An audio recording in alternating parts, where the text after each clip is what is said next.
দৃষ্টিশক্তি নেই, নুয়ে পড়েছেন বয়সের ভারে, তবুও মনের শক্তি অটুট। তাই তো রোজ নিয়ম করে মসজিদে গিয়ে ৫ ওয়াক্ত আজান দেন তিনি, সে সঙ্গে পড়ান নামাজ।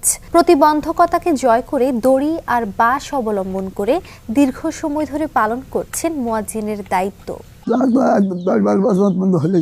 আমার খুব শান্তি লাগে, আরাম লাগে। আলহামদুলিল্লাহ, আল্লাহু আকবার, সুবহানাল্লাহ, বিহামদিহি, সুবহানাল্লাহিল আযীম, লা ইলাহা ইল্লা আনতা সুবহানাকা ইন্নী কুনতু মিনাজ জালিমিন।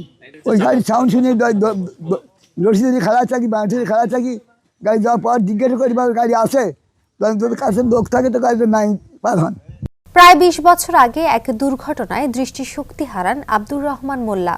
এর ৬ বছর পর বড় ছেলেকে সঙ্গে নিয়ে পবিত্র হজ পালন করেন।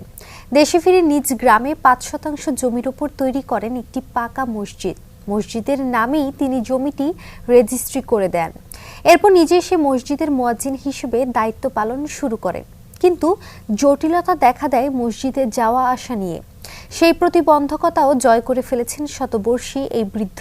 এজন্য বাড়ি থেকে মসজিদ পর্যন্ত টেনে নিয়েছেন দড়ি ও বাঁশ। এরপর সেই দড়ি আর বাঁশের সাহায্যে নিয়মিত মসজিদে যাচ্ছেন, আজান দিচ্ছেন, ৫ ওয়াক্ত নামাজ আদায় করছেন তিনি। আমার বাবা একজন অন্ধ মানুষ। দীর্ঘ প্রায় ২০ বছর আগে থেকে সে অন্ধ, কিন্তু ২০১১ সালে আমি এবং আমার আব্বা দুই বাপুতে একসঙ্গেই হজ করেছি। তারপরে হজ করে আসার পরে আমার আব্বা নিজ উদ্যোগে নিজস্ব নামের জমি ৫% সরকারের নামে ডিসির নামে রেজিস্ট্রি করে দিয়ে নিজের টাকা দিয়েই একটা মসজিদ নির্মাণ করে দিয়েছেন।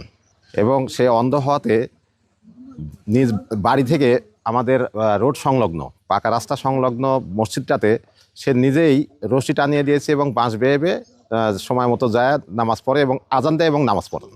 আব্দুর রহমান মোল্লার বাড়ি নাটোরের বড়াইগ্রাম উপজেলার নগর ইউনিয়নের বড়দেহা গ্রামে।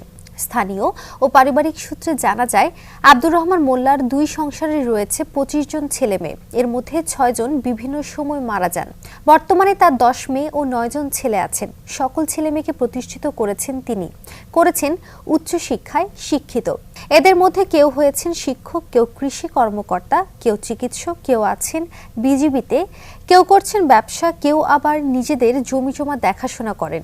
চোখে দেখতে পারে না, কিন্তু নিয়মিত মসজিদে আজান দেয়, রশির ভরসায় দিক নির্দেশনা করে মসজিদে যায়।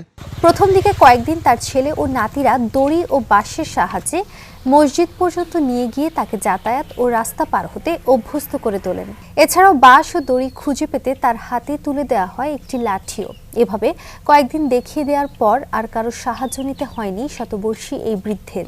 এরপর থেকে তিনি নিজেই দড়ি ও বাঁশের সাহায্যে বাড়ি থেকে মসজিদে যাচ্ছেন, আজান দিচ্ছেন এবং ৫ ওয়াক্ত নামাজ আদায় করছেন। তিনি নিজের উদ্যোগে একটা ওয়াক্ত মসজিদ নির্মাণ করে। আমাদের বাসা থেকে আমাদের জামে মসজিদ হাফ কিলোমিটার দূরত্ব, সেই কারণে সবাই নিয়ে যাইতে পারে না। আমরাও কেউ বাসায় থাকি না। তার ইচ্ছা যে ৫ ওয়াক্ত নামাজ কালাম পড়বে। তিনি ২০১১ সালে হজ করছে। দাদার এমন মহৎ কাজে উৎসাহী হয়ে তার নাতিও নিয়মিত মসজিদে যাওয়া শুরু করেছেন। আমার দাদা রশি ধরে মসজিদে যায় এবং ৫ ওয়াক্ত নামাজ আদায় করে। নাটোর থেকে মোহাম্মদ নাজমুল হাসানের পাঠানো তথ্যচিত্রে ডেস্ক রিপোর্ট সমকাল।